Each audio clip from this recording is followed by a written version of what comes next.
Video game culture is a worldwide new media subculture formed by video games. As computer and video games have exponentially increased in popularity over time, they have had a significant influence on popular culture. Video game culture has also evolved over time hand in hand with internet culture as well as the increasing popularity of mobile games. Many people who play video games identify as gamers, which can mean anything from someone who enjoys games to someone who is passionate about it. As video games become more social with multiplayer and online capability, gamers find themselves in growing social networks. Gaming can both be entertainment as well as competition, as a new trend known as electronic sports is becoming more widely accepted. Today, the video games can be seen in social media, politics, television, film and music. Demographics.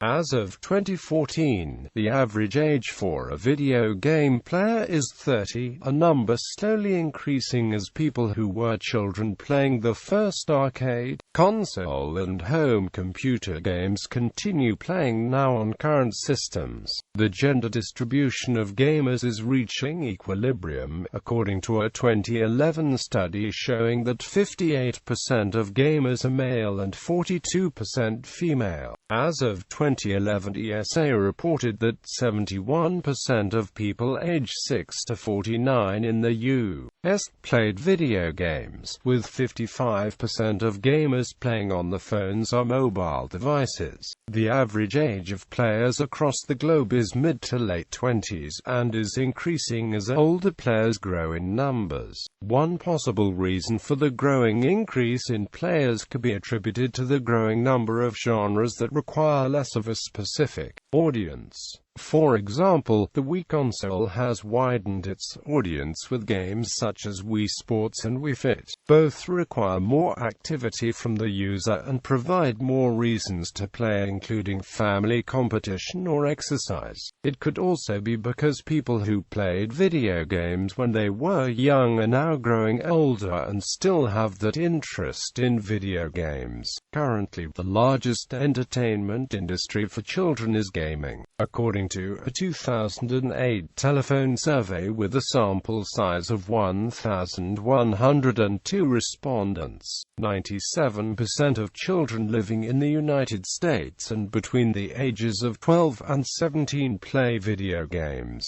LAN gaming. Video games are played in a variety of social ways, which often involve domestic gatherings or even in public places. A popular method of accomplishing this is a LAN party, which if hosted at a home involves family and friends, creating a social event for people friendly with each other. LAN parties are often held in large-scale events conducted in public spaces and have a great number of participants who might not usually socialize. The EverQuest fan fairs, for instance, provide weekends of socializing and playing at a large gathering of dedicated game fans. Terry Flew in his book Games, Technology, Industry, Culture also emphasizes the online gaming communities where players aren't physically located in the same space, but still socializing together. This raises the notion of McLuhan's global village, as people are able to transcend the physical limitations and communicate with people possessing a similar interest from all around the world. Shapiro also stresses the possibility of using technology to enhance one's social life, as friendships no longer have to be structured by physical proximity. Shapiro states that the net gives individuals the opportunity to extend the social network in a novel way, to communicate and share life experiences with people regardless of where they live and form online relationships. Thus, such online communities satisfy a genuine need for affiliation with like-minded others.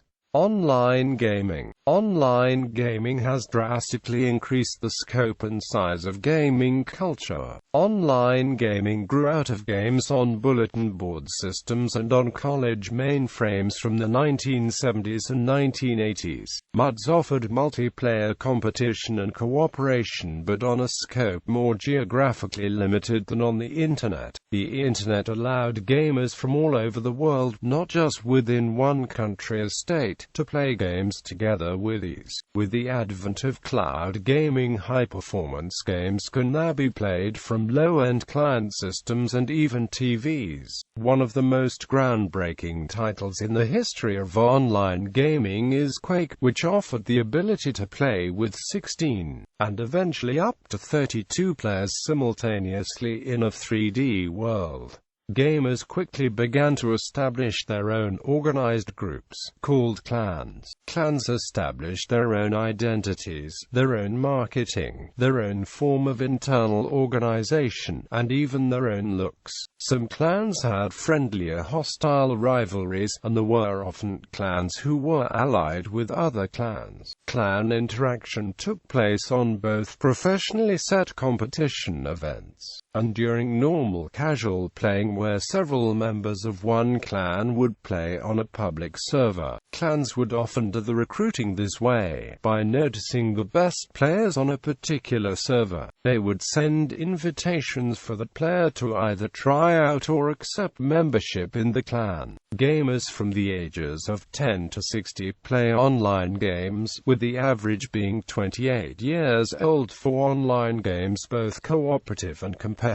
Clan or guild-based play has since become an accepted aspect of multiplayer gaming, with several games offering cash prize tournament-style competition to the players. Many clans and guilds also have active fan bases, which, when combined with the tournament aspect, contribute in turning clan-based gaming into a semi-professional sport. Clans also allow players to assist each other in simulated combat and quests in game advancement, as well as providing an online family for friendly socializing. From Quake, gaming grew beyond first-person shooters and has impacted every genre. Real-time strategy, racing games, card games, sports games can all be played online. Online gaming has spread from its initial computer roots to console gaming as well. Today, every major video game console available offers degrees of online gaming, some limited by particular titles. Some even offer up entire virtual communities. Competition slang and terminology. As in other cultures, the community has developed a gamut of slang words or phrases that can be used for communication in or outside of games. Due to the growing online nature, modern video game slang overlaps heavily with internet slang, as well as leet speak, with many words such as pwn, as well as noob being direct carryovers from leet speak. There are terms to describe gaming events, games genres, gamer demographics, strategies, specific events, situations, and more. It is especially common among online games to encourage the use of neologisms for convenience in communication. While most games have specific terms that the dedicated player bases use, some of the most prevalent phrases across all communities include abbreviations such as LOL, meaning laughing out loud, as well as noob, which is a derogatory term for a new or unskillful player. Another popular term that stemmed from the gaming community is the abbreviation AFK, meaning away from keyboard, to refer to people who are not at the computer paying attention. Another common abbreviations include GLHF, which stands for good luck, have fun, which is often said at the beginning of a match to show good sportsmanship. Likewise, at the end of a game, GG or GGWP may be said to congratulate the opponent, win or loss, on their good game, well played. While much of gaming lingo uses abbreviations for convenience, a lot of jargon is used for cyberbullying. In cases of online games with text-to-voice chat channels, it is not uncommon for players to blame or insult one another using such jargon. Some additional examples of slang and terminology include wrecked is often used to point out the obvious when a player or entity is destroyed. Less commonly, own, ownage, owned, or pwned is used in a similar fashion.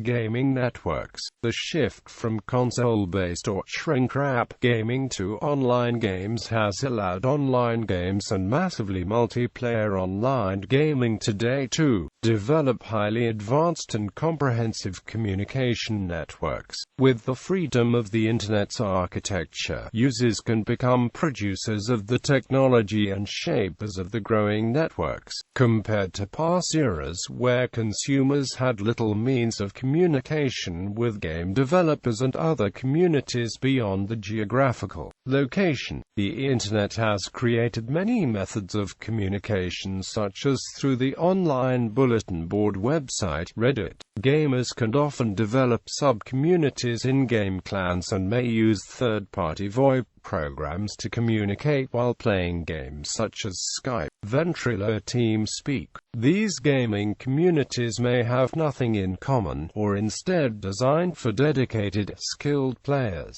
or even clans made for those with shared commonalities such as personality, ethnicity, heritage, language, or gender. Another key component of many gaming networks is the connection between the player base and the game developers. Many game developers have outlets either through official website forums or social media where gamers can communicate with and provide feedback to the game developers. Likewise, these same places become key locations for game developers to communicate with the fans, where often dedicated employees act as liaisons, as a bridge between the company and the community. Some of the most advanced networks take place with massively multiplayer online gaming where servers of tens of thousands can be present simultaneously in the same instance or environment. In major titles such as World of Warcraft and League of Legends, the player base is in the millions.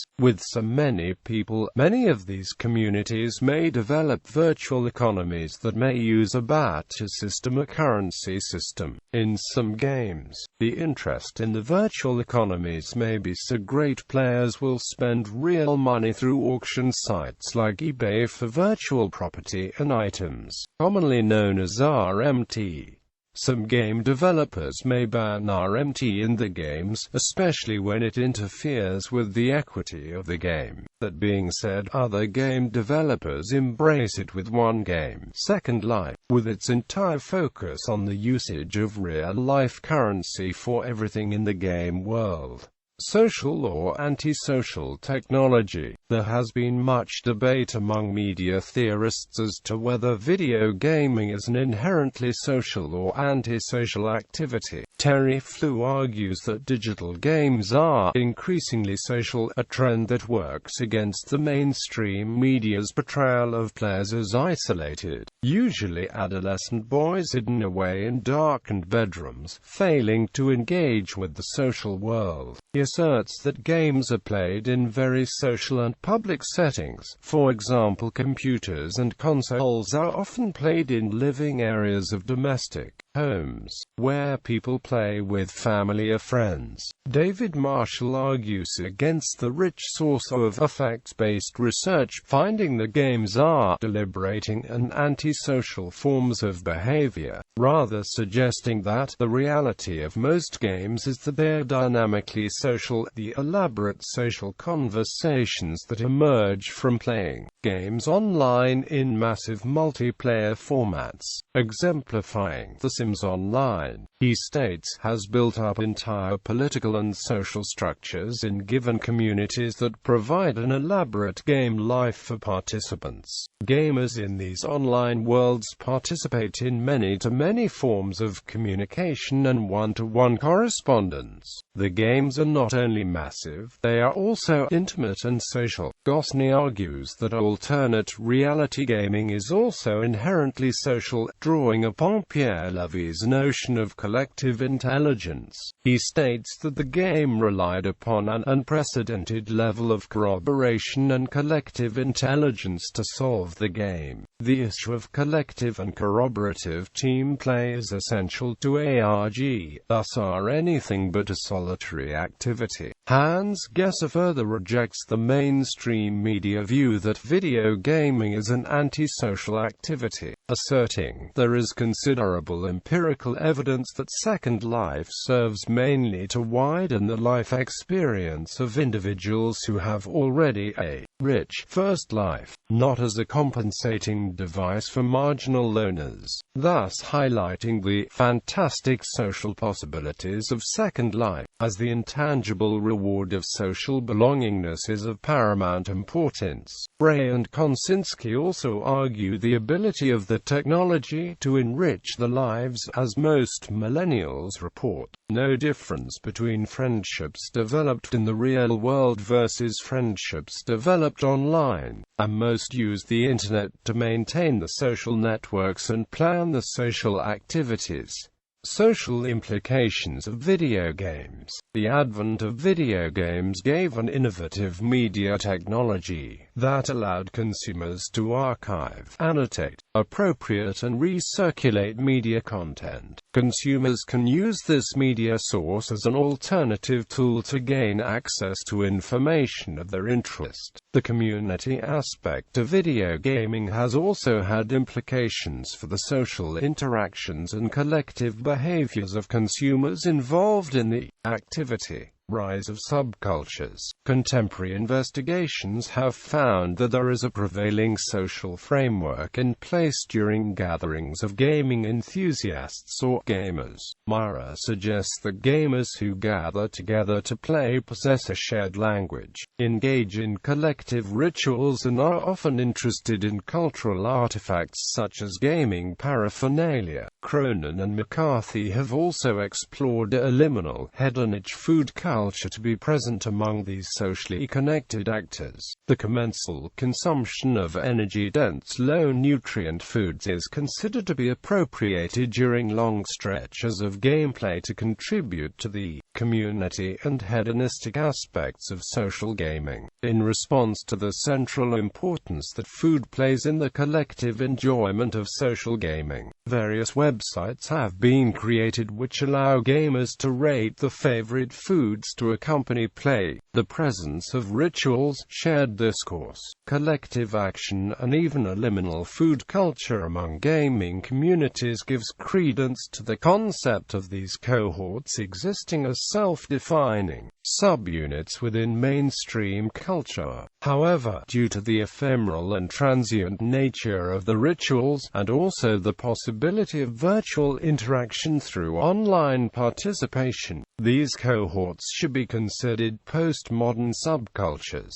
Gaming communities have social elements beyond physical interaction and have come to a stage where online and offline spaces can be seen as merged, rather than separate. MMORPG and identity tourism. Terry Flew suggests that the appeal of the massively multiplayer online role-playing game lie in the idea of escapism, and the ability to assume the role of someone as something that is a fantasy in real life. He notes that, for some women, enjoy adopting what they feel to be an image of femininity more acceptable and desirable than the real-world body. This is what he calls identity tourism, a form of hopping from one person to another, for which there usually is a stereotypical discourse associated with the protagonist. This is seen in the case of males who assume the personas of the female gender, and the character's representation of her gender being overly sexualized and/or passive. This tends to perpetuate and accentuate existing stereotypes of women. Ownership of video game entities is a major issue in video game culture. On one side, players, especially who played with avatars for several years, have treated the avatars as their own property. On the other hand, publishers claim ownership of all in-game items and characters through the EULA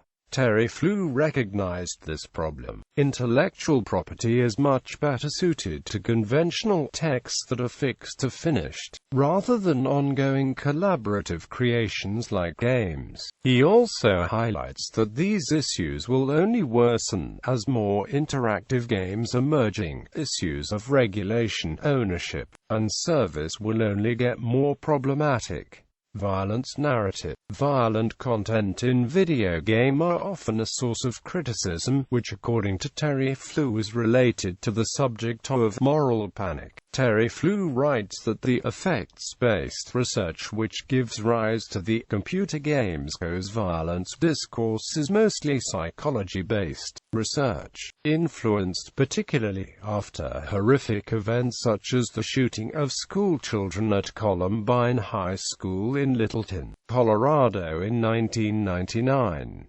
He says that the assumption behind such research cause-effect behaviorist models of communication is a flawed one. Several studies show a correlation between violent content conveyed through media and violent or aggressive behavior, while others consider that the evidence for such conclusions is thin and highly contestable. Fox News reported that Montreal shooting case in Canada was carried out by the criminal Kim Virgil, who is a player of Super Columbine Massacre, whose narrative attaches with strong violent sense. On the other hand, some people who hold social determinism theory assert technology is neutral, but it is the way that humans manipulate technology which brings about its social impact. Gender issues in conjunction with the changing demographics of video game creators and players. Issues related to women and video games, including sexism in video gaming and gender representation in video games, have received increased attention by academia, the media, the games industry and by gamers themselves. The Gamergate controversy of 2014, which involves issues of sexism, misogyny, and journalistic ethics, is an example of this.